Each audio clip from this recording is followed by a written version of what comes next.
Bonjour et bienvenue sur ma chaîne Cooking by Mimi, j'espère que vous allez bien. On se retrouve aujourd'hui pour une nouvelle recette, des pains façon simit moelleux pour préparer de délicieux sandwichs, une recette facile et très appréciée. Ça vous tente? Alors restez avec moi, c'est parti. Pour cette recette, on aura besoin de 530 g de farine, 200 ml d'eau tiède, 60 ml de lait, 60 ml d'huile, un œuf moyen, 20 g de levure boulangère, une cuillère à soupe de sucre, ainsi que d'une cuillère à café de sel. Pour commencer, dans le bol de mon robot, je verse l'eau. J'ajoute le lait, l'huile, la levure boulangère fraîche, le sucre en poudre, un œuf entier, les 530 g de farine, ainsi que le sel.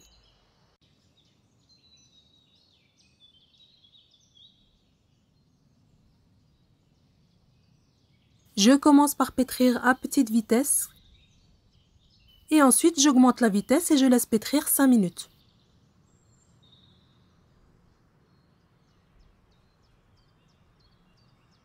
Au bout de 5 minutes, comme vous voyez, on obtient une pâte lisse et pas collante.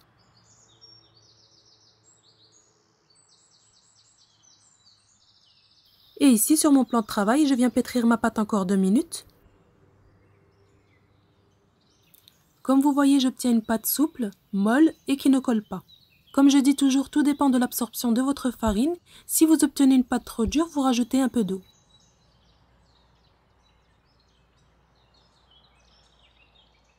Je badigeonne ma pâte avec un peu d'huile. Je la place dans le bol de mon robot, je la couvre et je la laisse lever 40 minutes.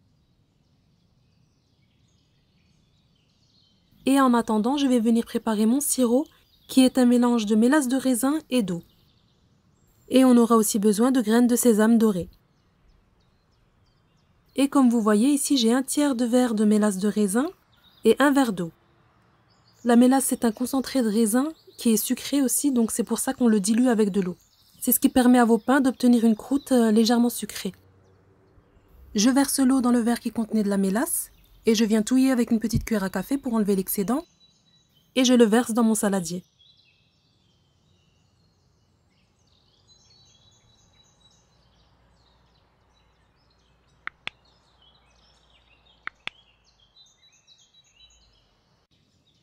Voilà la mélasse, qu'on appelle aussi le pekmez, que vous trouverez dans les épiceries ou bien dans les supermarchés turcs. Ce pekmez, vous pouvez aussi l'ajouter dans vos yaourts ou bien sur vos pancakes. Passé 40 minutes, je dégaze ma pâte légèrement sur mon plan de travail.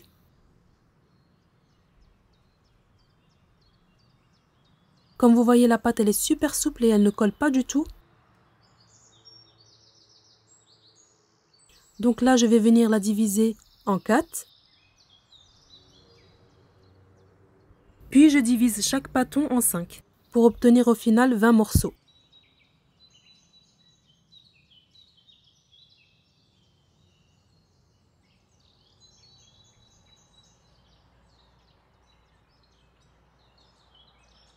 Ensuite, on vient façonner chaque petit pâton comme ceci.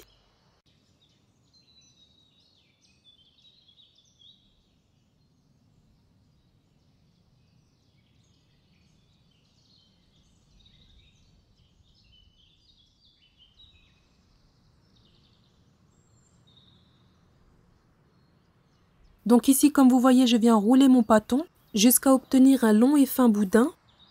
Je fais de même avec le deuxième. Je pince bien l'extrémité des deux boudins et je viens le faire tourner comme ceci. Voilà, c'est ce qui va permettre de créer l'effet torsadé. Je forme un anneau et je pince à nouveau les extrémités. Il est important de bien pincer pour bien souder la pâte. Je le place sur une plaque en attendant de terminer tous les autres petits pâtons. Ici, je vous montre une autre façon de le torsader. Vous pouvez le faire comme ceci sur le plan de travail. Toujours en pinçant bien comme il faut les extrémités. Ici, j'ai divisé ma pâte en 20 pâtons pour former 10 pains. Mais si vous le souhaitez, vous pouvez les faire plus grands. Mais pour ma part, je trouve que c'est la taille idéale pour des sandwichs.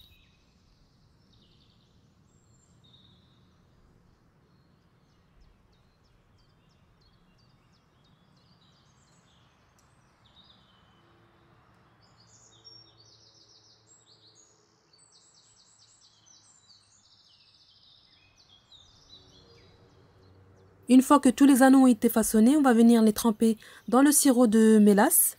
Donc moi, je m'aide à l'aide d'une passoire, c'est plus facile pour le transporter vers les graines de sésame. Ici, il suffit juste de les tremper rapidement, il n'est pas nécessaire de les laisser dans le sirop. Et ensuite, je viens les enrober de graines de sésame. Je viens les déposer directement sur ma plaque recouverte de papier cuisson. Veillez à les espacer car ils vont encore gonfler pendant la cuisson.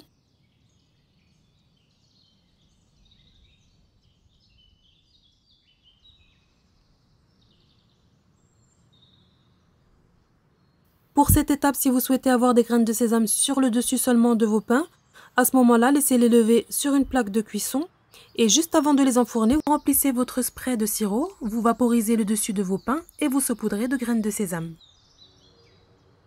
Mais si vous souhaitez faire comme moi, donc les tremper dans le sirop et les enrober de graines, cette étape est à faire tout de suite après le façonnage, autrement vous risquez de dégazer votre pâte en la manipulant après. On va les couvrir et les laisser lever à nouveau pendant 30 minutes.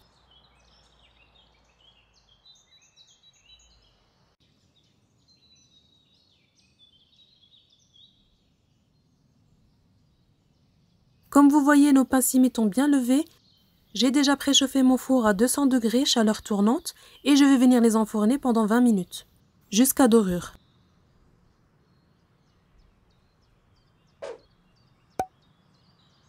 Passé 20 minutes, je les ai sortis du four et comme vous voyez, ils sont bien dorés. Je les laisse refroidir. Et maintenant, je passe à la garniture. Donc ici, j'ai préparé de la salade verte, des concombres, des tomates cerises, un oignon rouge coupé en fines rondelles, de la charcuterie, du fromage. Vous pouvez aussi les garnir de saumon fumé avec du fromage à tartiner. Vous pouvez les garnir selon vos envies.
À la fin de la vidéo, j'espère que cette recette vous aura plu.